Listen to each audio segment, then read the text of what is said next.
اي مكنه. اي مكنه. اي مكنه شغاله موتور. بعد ما تركب لها البستم 100%، الصبابات دي بقى اللي هي بتركبها دي بعد ما تصنفرها وتبقى نظيفه وحلوه، عرفت؟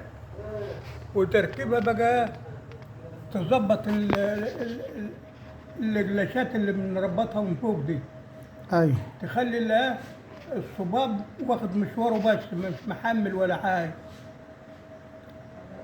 يبقى مرتاح. يبقى مرتاح، ما تسمعلوش صوت بقى وهو ده يعني في الموتوسيكل، في موتوسيكلات بتبقى تخرخش كده. شخل. هي الصباب مش مظبوط. ايوه. دي مش مظبوطه، تظبطها حلوه. العروسه اللي هي بتاعت التكاء. ايه ما تسمعلاش حس بقى صوت خالص غير الشكمان. تمام. يعني اي مكنه ميه عربيه،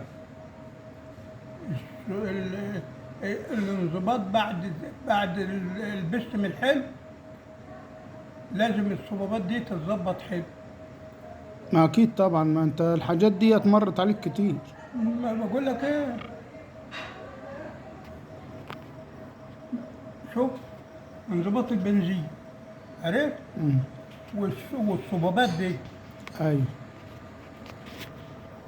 تقبل المكنه السرعه زي ما انت عارف، تمام. تجري. ما دامت بتعد. ايه بتبقى بتعد. بقول لك تجري زي ما انت عاوز، يعني كل ما تديها سرعه تجري. ايوه. لكن الصبغات دي لما تبقى مش مظبوط ايوه. تضعفها بقى، ما تبقى تبقى انت تكون في عقلك مش بتجري. ايوه.